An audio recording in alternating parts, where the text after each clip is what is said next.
apakah bukti-bukti yang menurut daftar buktinya ada, tapi bukti fisiknya itu ternyata tidak ada, mau dilengkapi atau tidak. Kami serahkan kembali kepada Berikut ini hukum Prabowo Hatta terkait permintaan kelengkapan bukti sengketa pemilu. Versi dari daftar bukti ini, kalau diperkenankan Yang Mulia, nanti kami akan coba lihat kembali ya yang ada di sini dan mana yang lebih sesuai dengan bukti-bukti atau sesuai dengan dalil-dalil, itu yang akan kami tinggalkan, sementara yang tidak nanti akan kami tarik. Itu pertama. Kemudian kedua, hal yang sama juga terhadap bukti-bukti yang disampaikan oleh Yang Mulia tadi, bahwa ada bukti yang ganda, nanti kami periksa kembali, juga akan kami lakukan hal yang sama. Yang ketiga, terhadap bukti-bukti fisik yang masih belum ada, nanti kami coba lihat kembali, mungkin ada yang tertinggal, sehingga kami akan mencoba menyampaikan bukti-bukti yang belum masuk, tetapi daftar buktinya sudah ada ya. Untuk itu kami akan coba lengkapi dalam waktu 2 hari ini Yang Mulia. Kemudian akan ditambahkan oleh Yang Mulia. Baik. Masih ada? Cukup? Baik. Jadi begini ya, untuk pemohon, bukti-bukti yang sudah cocok ya, yang sudah diverifikasi ya, yang sudah diverifikasi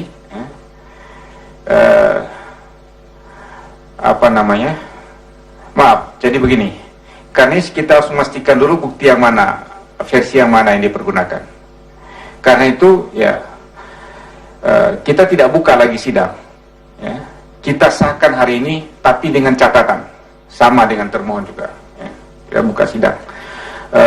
Pertama, pemohon diminta untuk memastikan ya, tiga hal tadi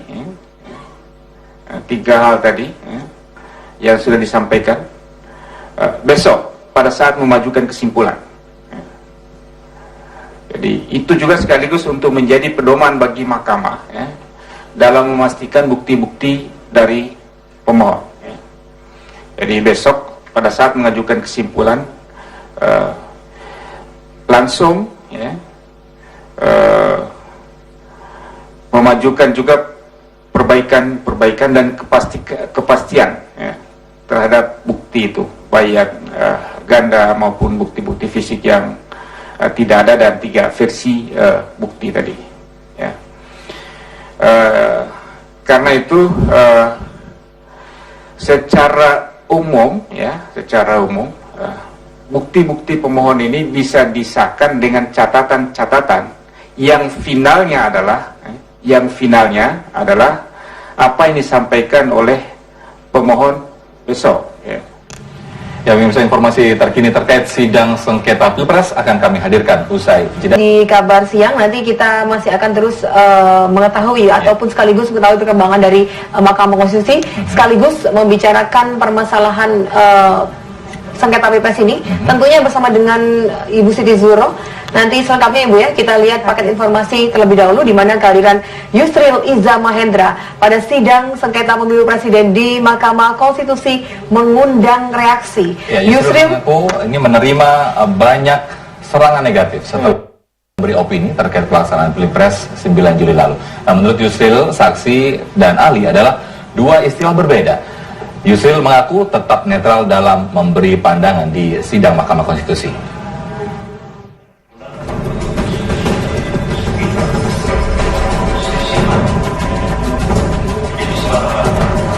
Keberadaan Yusril Iza Mahendra di sidang Mahkamah Konstitusi Jumat lalu ikut memanaskan detik akhir sengketa hasil pemilu presiden. Guru besar hukum tata negara itu selama ini memang terkenal lihai bersidang di MK dan memenangkan berbagai gugatan kasus hukum. Hadir sebagai ahli yang diminta kubu Prabowo Subianto Hatta Rajasa, Yusril pun memberi pandangannya terkait pelaksanaan Pilpres 9 Juli lalu. Mahkamah Konstitusi hanya akan menjadi lembaga kalkulator dalam menyelesaikan perselisihan hanya terkait dengan angka-angka perhitungan suara belaka.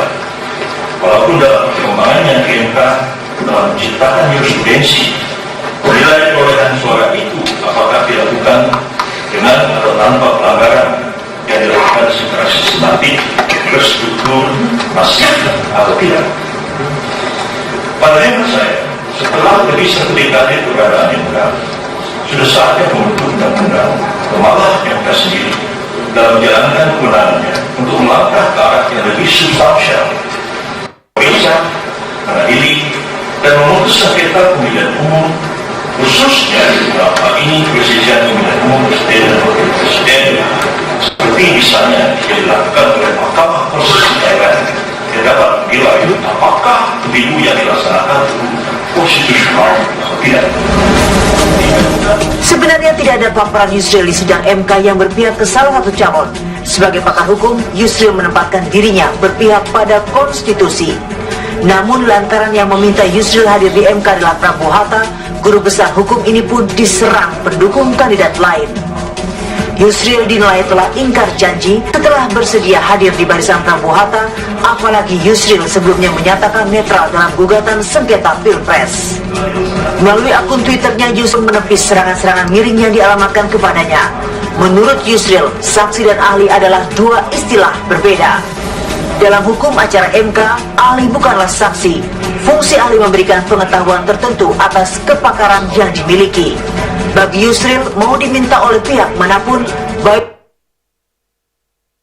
JK, KPU, ataupun Prabowo Hatta, keterangan ahlinya akan sama saja. Dia mengacu kepada konstitusi itu sendiri. Bagaimana sih sebuah pemilu? Garis bawahnya adalah pasal 22E. Pemilu dilaksanakan secara langsung, umum, bebas, rahasia, jujur dan adil gitu.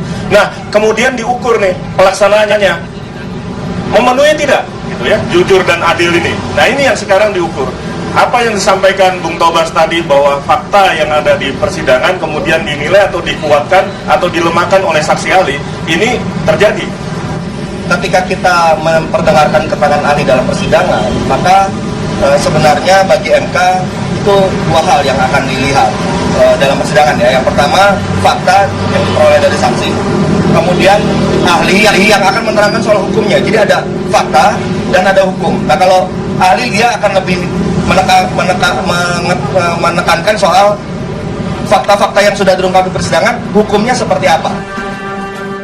Nyatanya dalam sidang di MK, baik KPU atau kuasa hukum Jokowi JK, tidak ada yang menyanggah apa yang disampaikan Yusril.